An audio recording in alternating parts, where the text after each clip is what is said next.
Luzette. No introduction. Patches actually brought me here. Now, I must say something about mass. Over the years, I'm always amazed at how creative people are. Because many people don't really think about it deeply. But this is not something new. This has been going on for very many years.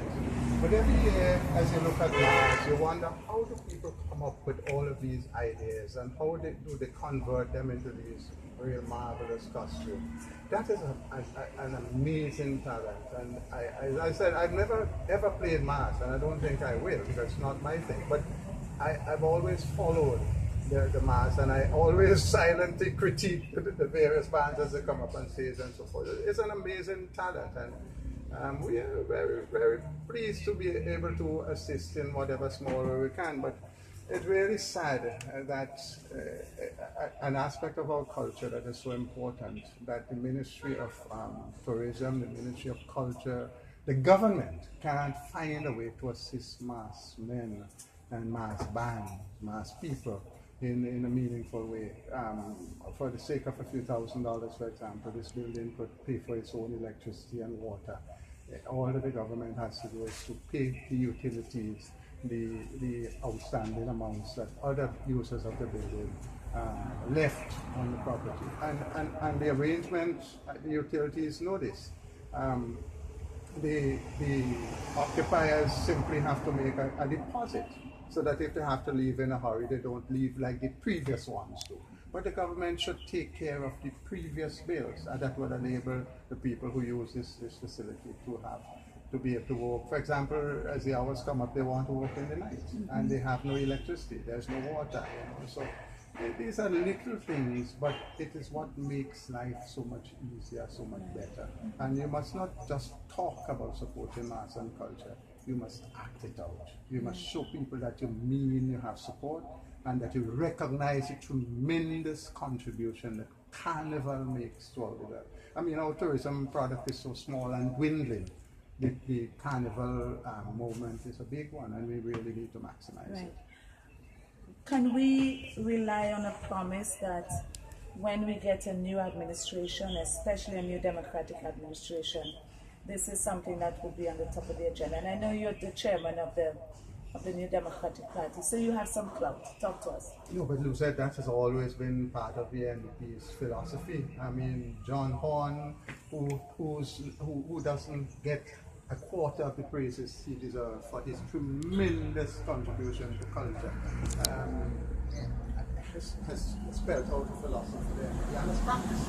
And this present LDP is along that very line. That's why I am so honored to have somebody like Patches as my former chairman and a key member of the West Kingston group. I mean, culture is recognized as a tremendous opportunity, not just for the display of the talents and so on, but it has very important economic value to the country, individually and nationally. There's so many people who can make a living. Look at the building that we are in.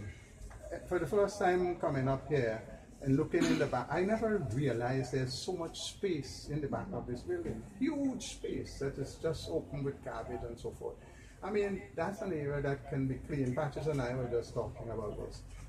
I believe these properties are owned by government because of the proximity to the hospital, and they're not allowed for development unless the government approves it.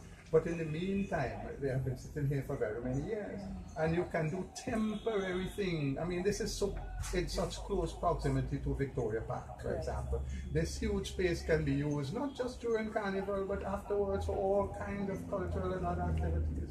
And it doesn't require a lot of thinking if you love people to make that happen. In fact, three, as a matter of fact. Oscar Allen, what's his name? Bernard Joseph and Matthew Thomas. They have an idea which is similar to what you're saying, but not around here. In another place, they believe that Montwyn should be transferred into something like a carnival city, among other things, but to enhance the cultural and to promote the cultural industry. Have you read any of those recommendations? Yes, I have been following that. But this is really not new, I mean, if you go to Trinidad and see what they have done in spreading carnival, not just during the carnival season, but throughout the year.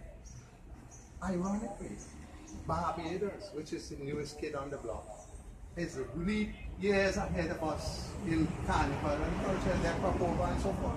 I mean, when they got involved, St. Vincent was up there with Trinidad, because Trinidad and St. Vincent Carnival, you know, was the same time with Trinidad, and it has a tremendous, but Barbados has gone leap years ahead of us in carnival and other cultural activities. Barbados crop over, Barbados fish festival and all these things. Look, compare to see where our fisherman is today compared to what happened in Barbados at Oysters and these other, which is a year-round thing, exploiting the fish, spin it in so many different ways, and adding cultural activities on a beautiful spot. What's wrong with us as a people? And we talk about mama culture. That was the voice of Daniel, parliamentary representative of this area. Of course, I told you that we're downtown, Rose Place, better known as Bottom Town, and we are specifically on or in the mass tent by Melbourne. Melbourne, be brave. Tell us what you think of what Mr. Cummings just said, because after all, he's a politician, right? Tell us what you think. Well, Mr. Cummings is an experienced man. He have a lot of ideas and stuff like that. So. Yeah. I find nothing wrong in what he's saying. Well, I'm not going to ask Patches because Patches is going to big him up anyway. But let's talk about how many weeks do you spend producing a band? Well, this band take approximately 6 weeks. 6 weeks. And if you had light and water, would it be less? I wouldn't really say so, because I ain't really